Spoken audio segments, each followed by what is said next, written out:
What up, world? Back again. It is the tag team of two. Country Rap Report. Yours truly, Vic XL. What up? It's your dude, Spank.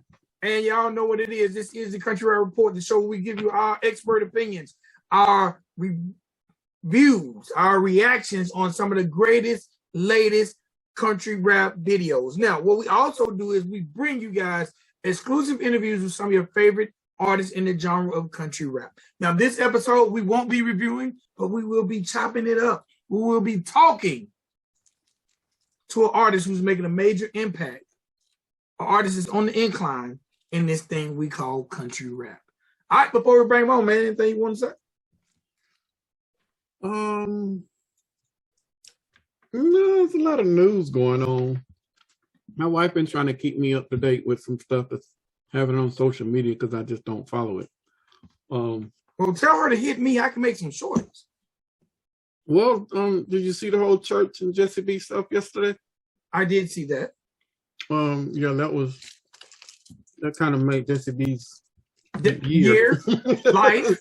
Yeah, I wasn't mad at that. No, and the funny part is, he said the same stuff that we said in the interview. So, what about her being her, just plays her own path, and ignore all the other noise. To paraphrase what he said. He said it before the interview dropped. Oh, the interview drops tomorrow, so yes, he did. Shout out to church, great minds. Great minds. Exactly. How about that? Great minds. So Jesse B is going to be having a hell of a week. Yeah, it's been a so far so good. Like, it started out good for it. Like, all she got to do now is drop some. She dropped something by the end of the week. She's straight. Yeah, so yeah, that's good. I think I got a message that something is dropping. Maybe Friday. Maybe I don't. So much stuff comes go. What else going on? What else going on? I might have to get to work tonight. Test out these shorts. I ain't gonna do a short on that one. I don't think that's. She can do her own short on that. Some news. That's all the news. That's all the news I know about, because she know I try to keep up with Jesse B and West End and Coca. Like, the people that support us, I support you. Okay. That's definitely how I am. I learned. I got that from you. Support equals support. Equal support. You know what I'm gonna start doing? I know a good short. I don't know how to advertise this, but if we can get some country rap birthdays, okay. I shout them out. Even though the shorts would be old, I'll shout them out. Something I don't know. Start shouting them out. So I'm just always adding to the country rap report plate. Because people always shout out Jay-Z birthday and Meek Mill birthday, but no one shouts out Church's birthday and Papa Fresh's birthday. Man, we got everything. Eventually, everything that's going on over there, right, I want it to be going on over here when it comes the good stuff. The good stuff. Well, yeah, the good stuff. Yeah, not all that other rapage going on. We don't know that. The rapage. They can leave all of that over there. You cannot use the R word. I'm sorry. They're taking advantage of. Yes. Yeah, we don't want to do none of that. But all this stuff, especially when it comes to exposure, if it's going on over there, I feel like we should somehow integrate it here, because these artists deserve everything any other artists get. They should not be slighted because of a genre title. Well, Big Poe threw something in one of the comments, one of the premieres. He wanted to do a conference. I don't know if country rap's big enough to do a conference. If it is, we probably are the two nerds to be able to do it, but I don't know if it's big enough. You know what? I think that should be. I think before we do a conference. Mm-hmm. Oh boy, you just gave me an idea. Well, Paul gave it you just. You know what? Maybe we should talk. I don't know how to make this work, but maybe we should shoot for maybe next year. Or I'm gonna throw it out there, and then you'll get the. Maybe we should, and maybe we can get some sponsors involved. Right. A country rap report virtual conference. Okay. I just let the wheels turn. We can have a panel, and then we can have people come on and ask questions to the panel. I'm more apt to do that than I am a physical conference. Well, I think with country rap at this point, virtual will probably be better because it seems like everybody is so spread out. You feel what I'm saying?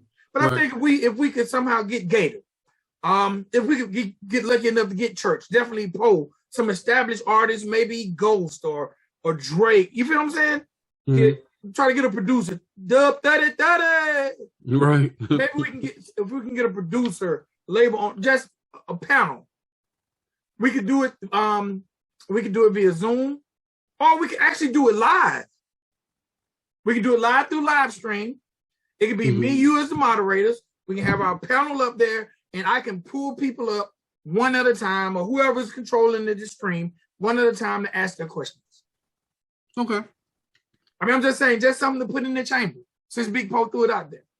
The Country Rap Report, Country Rap Music Symposium or something. I see your wheels turn. I smell it. Symposium. Okay. I'm thinking about it. Are you moving that paper and that pen? I know when I get that paper move, you writing something down. I'm thinking about it for sure. I didn't see Big Poe's comment, but I'm just saying it could work. I just think it would work virtually at this point in the game, more so than saying we're going to get everybody to come to Macon or everybody to come to Atlanta. You feel what I'm saying? I feel that. But I think if we done it virtually, then that would let us think, hey, maybe this next year we should try to get people together. But I think the genre has to grow a lot more before, because when I think conferences, I'm thinking Jack the Rapper. I'm thinking 4,000-5,000 people coming out. You know what I'm saying? Salute the DJs. All of that stuff. Southwest. Yes. A3C. I'm thinking stuff like that, because conferences have, producers' rooms, video, just different avenues. But I think it would be a good test to do it virtually. And I think I'm for that. I've talked myself into it, so now I just got to figure out the logistics of it and how it'll work. Or one more thing, and then we're gonna bring our guests on. Or what about a quarterly Q&A? We giving up Q&As in our damn podcast. Do we trying to get them to? Well, I'm all right with that because some of them might just want to ask indiscreetly or anonymously or whatever. So yeah, I'm all right with that. I'm all right with that too. No, I remember one time when we was talking about the 100th episode and you said you wanted to do it live.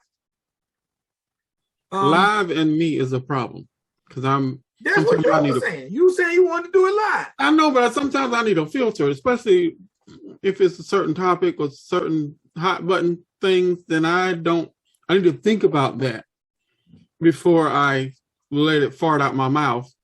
And sometimes live ain't no thinking. It's an impulse, and then that could be a problem. Okay, well, just know now, at this point, the Country Rap Report, we have the capabilities of going live on the YouTube channel at any given time. Whether we want to do a special live Q&A with Code Ford. We need a Q&A with us first. They do that in the chat room. I know, but that ain't live. They need to be watching the damn episode. we need to give them something live. Just one day want to go live and say, look, the Country Rap Report, we're going live Monday at boom, boom, boom. Yes. If y'all got any questions that you think we can help you with an answer, log on. Yes. Questions, comments, concerns, put them out there. You don't like the way the country rap is headed, put it out there, and we'll try to figure out why you think that way and what we can do to fix it. Like, we are for the genre. Ain't nobody else doing that, so yeah, I'm all right with it. They can ask the questions in the chat, or they can ask the questions live, or they can ask the question discreetly without their picture being shown. Because we can do it in the chat, or they can come up and be brought up just like me and you are brought up now, showing with their camera on, or they can be brought up with their avatar. Well, we need to schedule that, and it needs to be a night shoot or a night live thing, not a daytime thing. Because at 10 o'clock in the morning, that would not be a good All I'm saying is put it in the think tank, put the conference in the think tank, and whenever you down, I'm down. It's just all growth. Okay. But the fact that we've said it here and now, someone's like, oh, maybe I could beat them to it. Okay, nobody beat us to it. Yeah, you're right. Nobody out there can do that. Can do this.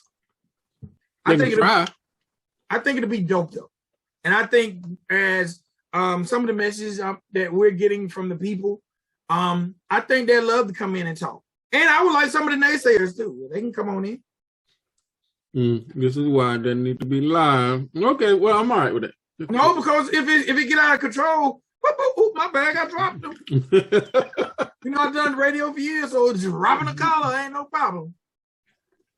All right. Heather just walked in the room, so that'll be something I'll bring it up to her. I got one more thing. Boogie Brown and I, we are working on, and this is the probably bigger than the TV thing for us. Asset distribution. Yes, owner of asset distribution. And he's probably the one person who can do it because he's the distribution. We are trying to get the subcategory of country rap solidified. He said we need to start with a petition. So I'm going to start an online petition, and we need the artists to help get people to sign the petition. We are trying to get the subcategory of country rap be official, so that when you go to iTunes and you want to search by chart, it says country rap right there, not hip hop. So that when we start putting out music, whenever we want to randomly put it out without any structure, it'll be listed under country rap, and it'll be our subcategory, and we're going to listen to whoever we want to that is up under that category. Now, if we can get that, and this distributor solicits it to the DSPs, and then DSPs, all it takes is one DSP to say, okay, yeah, we'll do it. And then the rest of them will follow suit. But we need to start somewhere. And he said we need to start with a petition. So I'm going to start a petition. Probably be up by the 1st of March. But I'll have some campaigns and promotional stuff that we can put around it. But by March 1, this will probably come out after March 1. So when you see the petition up, after you see this and be like, oh, let me go see if it's up. Petition will be up. It'll be on our website. We need you to sign it. If you are a country rap fan, you need to sign it. If you are a country rap musician or producer or anybody that's doing graphics or video work, you need to sign it. You need to get your mama to sign it. You need to get your grandma. And we need as many signatures as possible, because we need to let these people know that we are serious about country rap, and country rap is serious about being legitimized and put out there for the industry. Definitely. And when we drop it, everybody needs to share it and make sure if your fans like what you're doing, then, because some of these guys might be being number one on the chart in the genre. It's hard. Imagine today, Kanye West came out, Looney came out, Boosie came out, Lil Durk came out. Like, some hitters came out today. Now, if you country rap and you're trying to come out today, fam, you way down on that list, bro. Because the way that they're doing these charts these days, they dropping a whole album that's clean, the whole album that's unedited, and then they might do a special edition. So you got 3 albums because you got to compete with one damn artist, and you just dropped one. So you probably won't even chart in the 200s. You ain't even on the chart yet. And guess what they're going to do? In 60 days, they're going to hit you with the deluxe. Exactly. So now you even matter. Like, damn, I can't get around him. The album's still there. And then on top of that, you still got labels out there, and this is some industry stuff. You still got labels out there buying their old catalog. If they're making $10 million a year, they're taking 25% of that to recycle back into the old catalog to keep it moving, to keep it on the charts, so that they're continuing making money and continually charting and continuously being in the public eye. You can't compete with that when it's all hip hop, but we can definitely compete in our own little space and nudge our way out. Like, you know what? Y'all get out the way. This is our space. You don't belong over here. This is for country rap and country rap folks only. And it'll be this is the kicker. Them downloads that Tom McDonald be shouting about every time he go platinum. I mean, every time he go number one, or them I saw some number 2 plaques from Adam. Or I saw some other plaques from other people where they charted and they won number 1. It is going to be extremely easy. This is me giving you some industry insider. It will be extremely easy for you to go to number 1 on our chart. I'm talking about less than maybe 200 to 300 units and you'll be number 1. Because it isn't a lot of movement around here. It's not a lot of moving parts. And I know this for a fact based on dealing with jazz and dealing with some lo-fi hip-hop stuff. It's not a lot to chart when there's not a lot of competition. For me to get a number 1 single, we had on the jazz chart, we had 45 downloads. 45. Number 1. At 99 cents, we were number 1. And that we were number 1 for 14 straight days. And all we had to do was have 40 to 50 downloads per day. Now imagine if that were you. If you don't know 40 to 50 people, separate people, well, that you can go and talk to and say, hey, download my single. You can do that in front of Walmart. You give them $1 and tell them to download it. Yeah. Now you recycling your own money, but you want that number 1 plaque, fam. That's what you want. You want that so they can go on your wall and you can be feeling proud about it and all that stuff. But these are things that we are doing for you guys. So it's not a lot of the stuff y'all see, it'd be after the fact. Well, now we're giving you some insight on planning and logistics of what we're trying to do to help all of us, not just you as an artist, but all of us, because we're also consumers. We also listen and buy this stuff, just like you guys do. So just know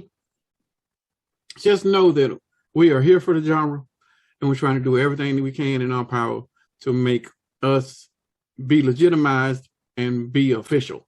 I'm tired of the randomness. I'm tired of the bullshit of people not taking us serious. I'm tired of all of that. Like if y'all meet me halfway and listen to the critique and put out quality music and quality projects, then we will at least make the rest of the industry stand up and recognize like, oh, they for real over there. This ain't just, a hobby. So this is what we're doing for you guys. Now, you know what I think will happen though? What's that? If we get the category, right? Right. We're gonna have artists from there trying to get in the category. You're right.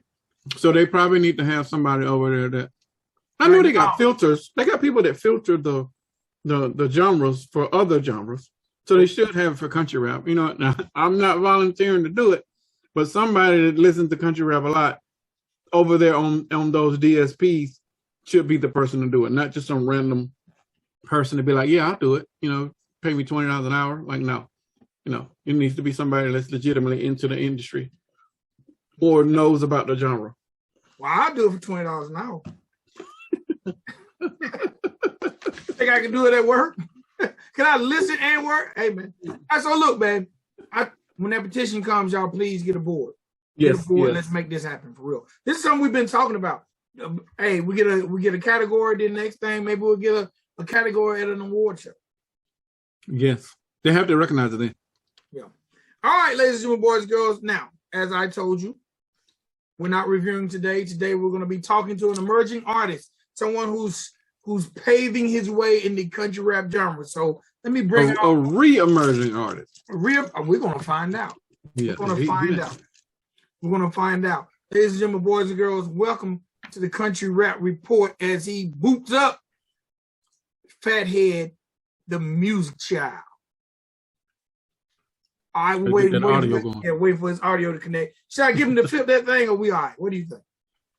Let's see what it do. Because if he's on the phone, then he probably does need to get the wider angle. Yeah, I like the wider angle. Yes, sir, we can hear you. Now, I have one favor for you before we get into it. Okay. Are you on a mobile device? Yeah. Can I get you to turn it so we can get the wide screen as opposed to the Michael Jordan vertical screen? He said the vertical. Yeah, 1 second there. Now, ladies and gentlemen, boys and girls, he's going to be upside down for a minute. Bam! It didn't even take him that long. There you go. That works right there. Yeah, 1 second, fellas. Let me get a few things kinked out there.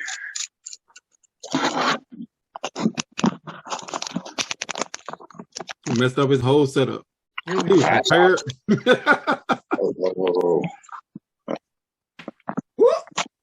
whoop, whoop. I'm definitely gonna start putting it. You gotta get right. Yeah, get right. Yeah. All right, ladies and boys and girls, welcome to the Country Rap Report. Phathead, the music child. What's going on, my G? What's up? Now y'all can hear me real good, loud and clear. Yes, sir. I don't want to scream or have to, distort none of the sound, but man, what's good? Spank and Vic, my dogs. What up? We are humbled. We're humbled, and it's a pleasure for us to have you on the show. Likewise for sure. Because as I had said in that message, what y'all are doing right now, boy, it plays such an important role 5 years down, probably not even that, 2-3 years down the road. They'll look back and know this was a staple of. It's kind of like that lighthouse when you're out in the middle of the ocean and they looking for that country rap report. Boom, there it is. Amen. Amen. I definitely appreciate that. First thing I gotta ask, man. I ask every artist this question off the rip. Where is Phathead the music child from, and what made you fall in love with this art form? So I was born and raised in South Nashville, Tennessee. And so God intervened the first time I'd ever touched a microphone. My dad, he was doing 225 to life sentences, and he had made it to minimal security to where they had let these inmates have this fall festival. And so, long story short, they had a stage set up and they was playing music, and they got to passing the microphone around. And 7 years old with a Ninja Turtle sweater on. Oh, his mic just went out. Hold on. All right, you said 7 years old with a Ninja Turtle. Yeah. On a penitentiary stage, and I performed nothing but a G thing and shook that. Every inmate took their brain out of the pen for that moment anyways. Nice. At 7? 7 years old. And get this. So it was so natural. I was moving the stage and all the above. And it was so good that they had me come back the following year at NCSC minimum security, Nashville, Tennessee, and perform Gin and Juice. and see, this time I knew I was doing it, so I was so nervous. I stood like a popsicle stick through the whole performance. But from that moment, I just knew that I found the niche at a young age too, and just freestyled from 7 to about 12 years old, and that's when I realized it's more therapeutic and learned how to start writing and started taking shit serious. Okay, now you mentioned your father was incarcerated. Is he still incarcerated? No, he passed in 2013. Oh, I'm sorry to hear that. Sorry to hear that. Yeah, it's one of them things, man.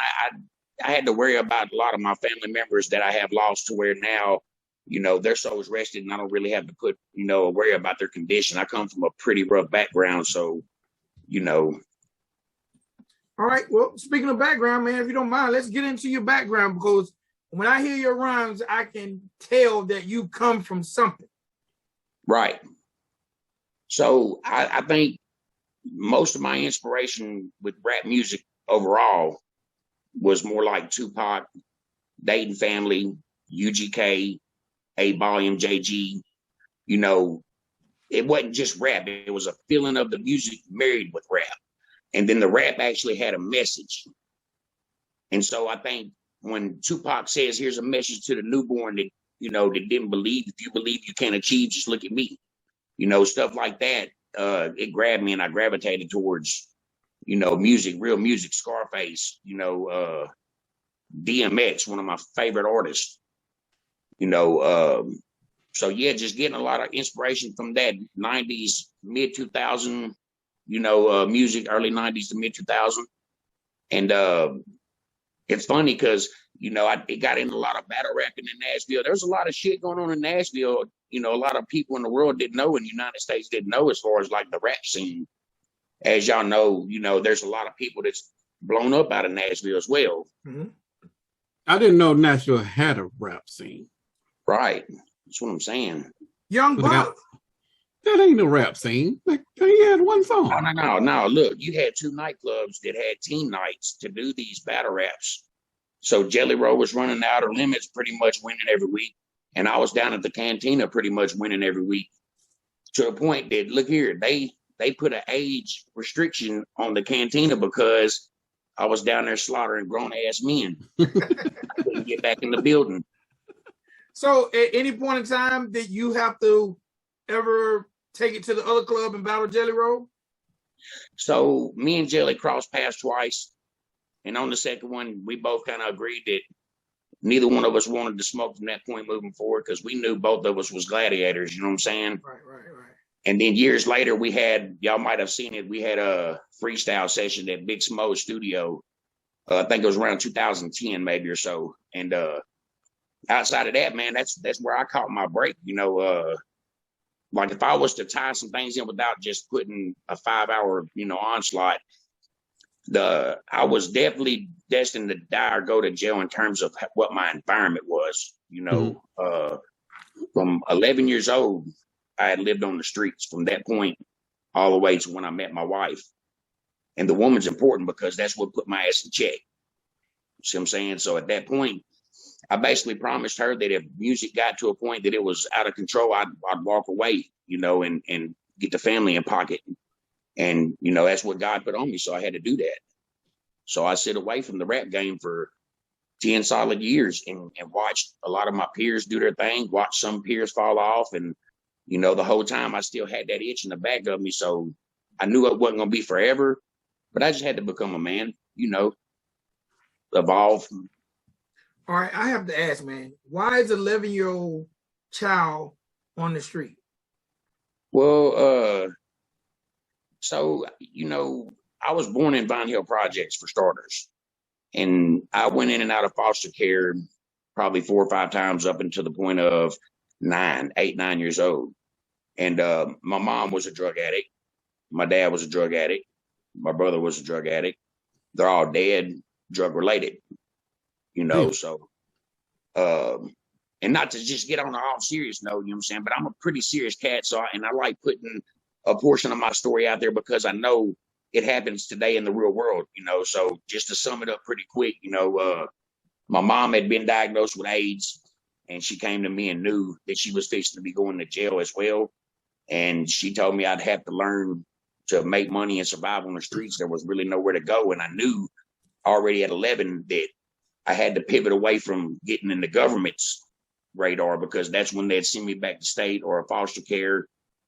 So while living on the streets, I had to maintain staying in school and not getting truancy and play that government role to keep myself under the radar enough to stay in the South Nashville streets where I was most comfortable.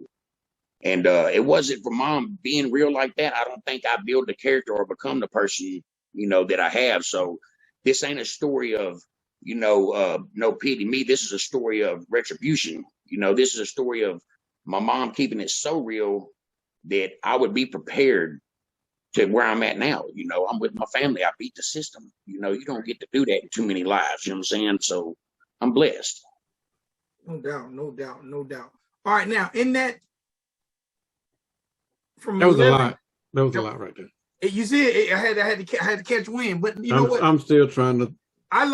First of all, I think these type of stories are necessary. I don't think it should be just about who make you beats when you start rapping. So when we talk to artists, I want to get that inner story because there's someone out there in the world who this is going to touch. They're living it. This is going to be a testimony to them.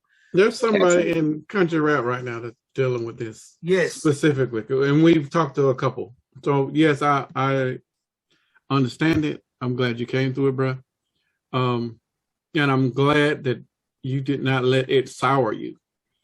Right. Well, and that's a point. Let me, buddy, not to cut you off, but for that person that is going through it, if real quickly, self-reflectance. Okay.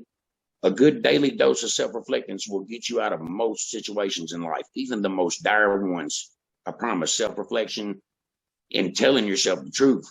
Because when these cats lie to themselves, then they're not going to get that progress that they're looking for, the progress they're looking for. Right. Just self-reflection. No doubt. All right. So at what age did you meet your wife? That'd be 2006. So I was 19, I think it was. Yeah. So you just out there for 7 years, just. Oh, yeah. Well, the first couple of years now, I was, you know, it was fun, I guess, in some crazy way, because I was a rebel and there wasn't no real kind of laws attached to what I was doing. But like at 13, I realized like this is wrong. You know, this is not right.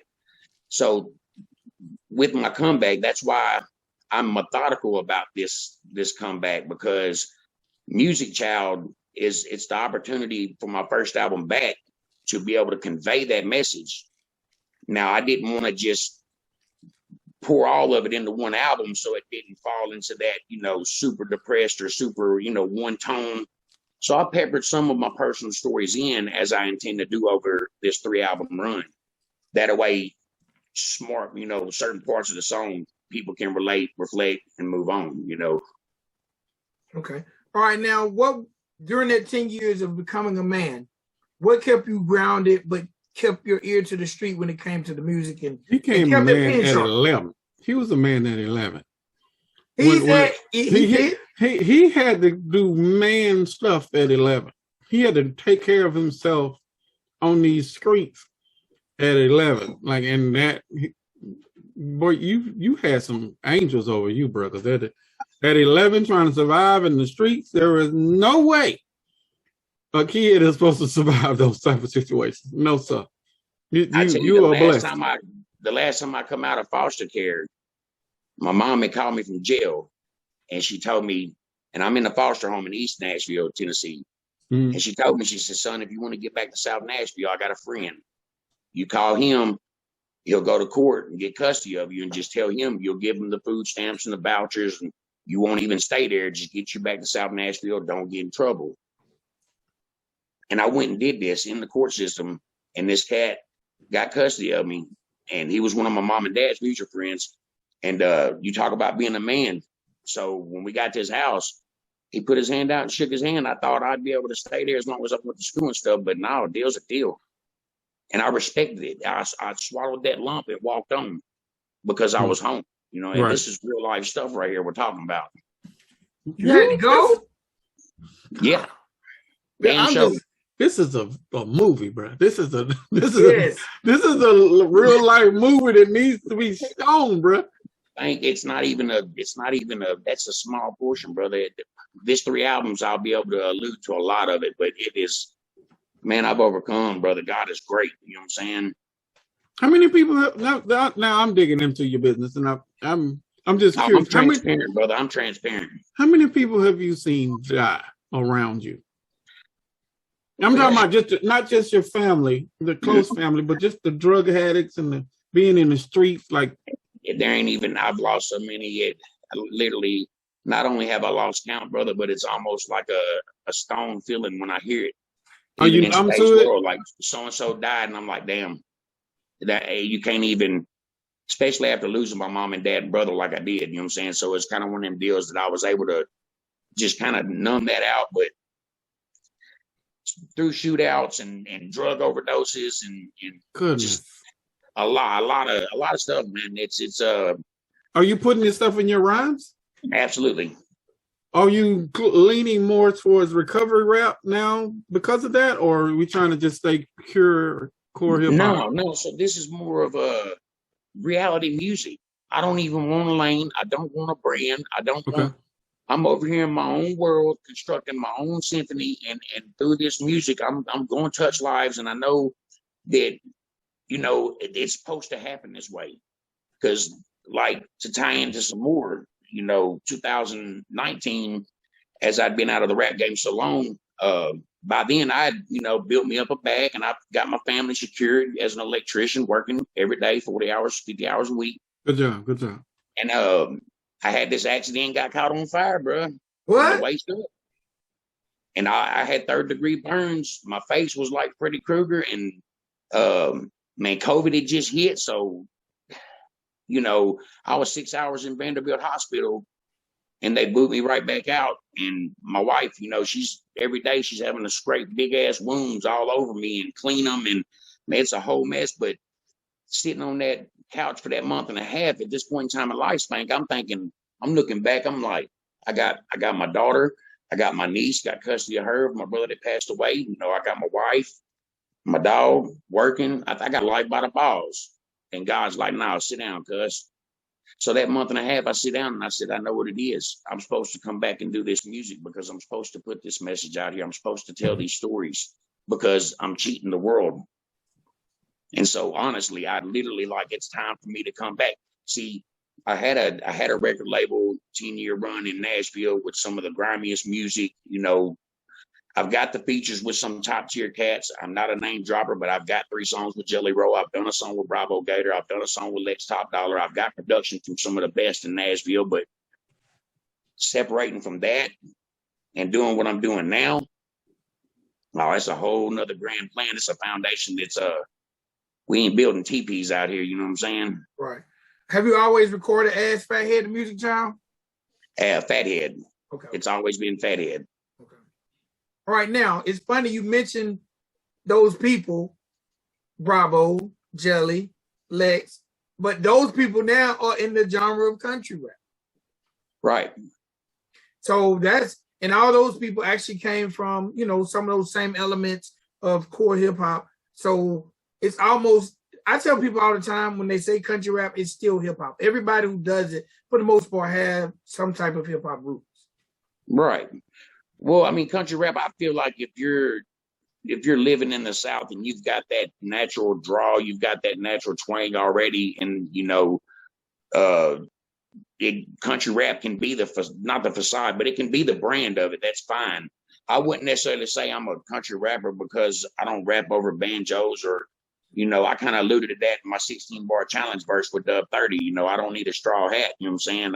I'm just going to tell my story. I'm from the South and I'm a white rapper. So then that even kind of extends it even further. But, you know, I don't really look on nothing like that because it's like, you know, New York's got boom bap. You know, they got different elements of hip hop per se.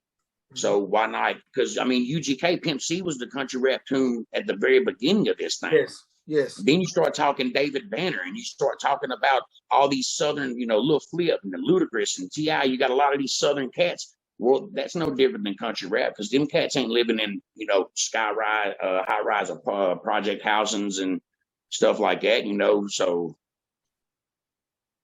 I like it. I mean, I'm not against it. I'm not, right. You know, to me, y'all are on point with knowing that these labels are fixing to try to come and bush hog everything. Everything. Oh, you just opened up a can of worms. Oh, it's coming. I'm still on him being on fire. The yeah, I didn't even. Yeah, you know what? You know what? Yeah, let me not go too fast, man.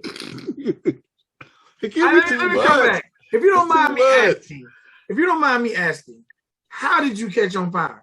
And you don't look. I'm looking close, bruh. So my hand has a little bit of some discoloration, but man, I was every weekend, you know, off my 40-hour week, I'd help her granddad, my wife's granddad in his pole barn. He'd always fill it with something. And we was working on a rotor tiller. So it's like a motorized and it tills up the ground. Okay.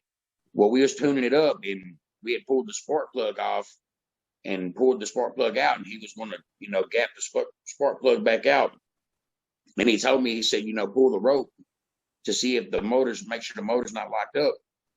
Well, the rubber elbow that's on that spark plug wire, it's got a little metal clasp, and that's where electricity arcs. So when you pull that rope, it fires that thing up. You know what I'm saying?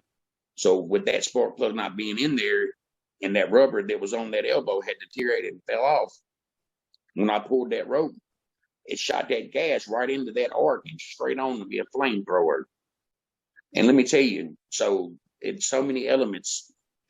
I pulled my shirt from the backside over my head, and that pulled a large amount of flames with it. And as I was patting myself out, her granddad was like, your head's still on fire. So I'm running and patting head and face. And the surgeon, she could not believe because she said, you don't have no flame damage in your sinus cavity, in your mouth, your throat.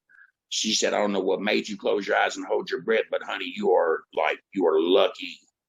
And from that point, it was just a healing process. And, you know, they told me the more I cleaned it, the more I would heal. And they gave me this real kind of fire burn kind of petroleum jelly or something. Yeah. Kind of gel. Yeah. And I just applied it every day. And yeah, just I can't, because they thought my whole ear was going to fall off, bro. They literally was looking at my ear and seen, because I even learned that when you catch on fire, you burn for like 48 hours after the fact. because of all your skin cells that's been shot and burnt and dying off. And so they thought I was going to lose my whole ear, and everything just healed up. Yet again, God's beautiful. God is great, man. Like this is motion picture ready. Tell me this ain't a movie, bro. I'm telling you. Tell me this ain't a Lifetime miniseries. It's a Hallmark special right here, bro. With the music in it. Exactly. So with the Music Child album, I've got a song called Running. I had released a visualizer for not long ago. I'll go ahead and plug that in. Y'all make sure y'all go to Phathead, the Music Child's YouTube channel, and check that out. But on the second verse, we've got a beat switch, and I'm into that storytelling mode. And I tell a story about one time when I was 12 years old. When in the summertime, you can spend the night with friends, so you can kind of wing it through the summer. You know what I'm saying? Wintertime, school's in, it's cutthroat. Right. You know, parents ain't going. So here I am walking the streets, 3 o'clock in the morning, 4 in the morning, freezing. And I mean cold. And I walk down the street and I look over and somebody's drying some clothes overnight. And I walk my ass over and sit under that dryer vent, and I kept warm, and then the sun come up and I'm back on and going. So I wrote that in that song, and I quoted Pac, because I was like, if you believe you can achieve, just look at me, a white boy from the projects. My father was that light pole, try to digest me walking down the road at 12 years old, heart feeling ice cold, thinking, how can I survive this? Below freezing, I'm not dreaming. I look over, see a dryer vent steaming, somebody's doing laundry overnight, whatever reason. I just know I'm not leaving because it's freezing. Feeling numbed up. My eyes are looking really down as it sums up. Everybody out here looking for the come up while I'm over here thanking God for the sun when it comes up. So that's how I want to hit it every time. Every time. Man, I don't even want to ask no questions. I really just want you to talk, because your story is making me forget every question I want to ask. Sorry about that. No, bro. Everyone needs to listen to this interview, watch this interview. This story is incredible. This is living proof that you cannot judge a book by its cover. No. First of all, this man has gone through more than most of us would have tolerated for one day. But he's gone through it since, the age of 7, because he had to deal with dad stuff. And then he had mom and other family stuff. Then he had to deal with his own personal stuff. And you still here. That's the testimony part of it. Blessed. Bruh, this got to be something. I mean, it is. It's just 3 albums. It's got to be something. It's 3 albums and they're coming. I got one of them out already. So you make sure you put the visuals with all of them damn songs, because bro, this is a lot. Play or something. Yeah. Look, from an independent standpoint, I'm trying my best, y'all. Look, some of it we're winging, but most of it we're learning and adapting, and it seems to be like we're doing all right. Me and my wife, we conquer a lot. Right. So the team is you and your wife? Yeah. Bro, his wife has pulled him through some. Yes, that's a team. No, yes. No. I know. First of all, I tell guys all the time, forget your homeboys. Right. Your lady is your homeboy. Right. Your lady's one. Now I will say this though. Now me and wife is the team, but there's a lot of working pieces amongst this album and everybody I mess with, and like I said, we ain't got to get into name dropping, but on the back end of that, this is important to all you artists out there. I pay very well. And what I mean by that is a friend can be a friend. If you pay somebody for what they're doing, they're going to be in a better mentality. Your music's going to hit 1,000% better. So agreed. That's very important. Agreed. Very important. That is, you don't want that bad energy in your music anyway. You right. know, so if you did it right, and you did it how you're supposed to, then you're putting the right energy in it so it'll be more receptive.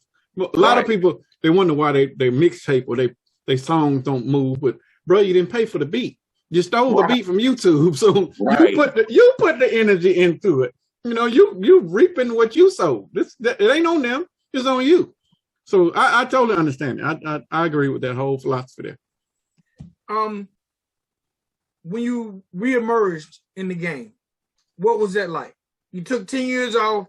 What was it like dusting the dust off the rhyme books or sharpening that pencil? What was it like getting back in the game? Well, it's a mixed bag, okay? So I'm a methodical person in the game called chess, you know what I'm saying, and whatnot. So half of me was already worried about who's doing what else is going on around us. I'm fixing to make this comeback.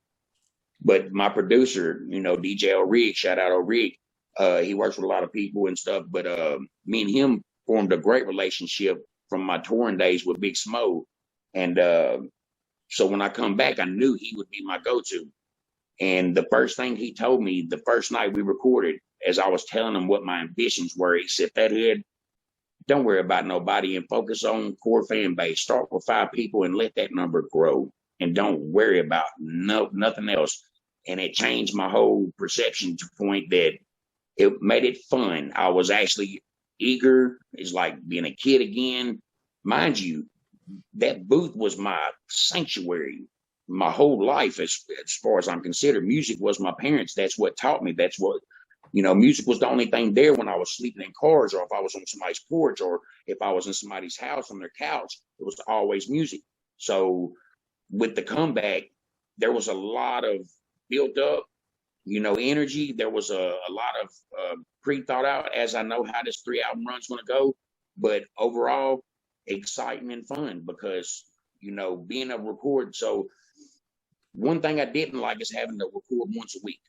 I only had a Saturday slot because I live in Western Kentucky now. So, and that's nobody's fault but my own. I'm just not accessible as much. So overall, just a great fun time. And now that I'm full effect back and I'm just getting started, all the bushes is getting shut. Believe that. It's going to get real interesting. True story. 2011, my last Twitter post on Phathead 615 was, I am the master ceremony. I am the music child. I will move the crowd. And then I checked out all social media, and because I knew then what I was going to do. Mm-hmm. But when I broke ties and all, and I shit you not, I worked every day and I didn't listen to rap music for 5 of them 10 years. Oh, wow. All I listened to was country music and rock and roll while I worked my ass off every day. Wow. Absolutely.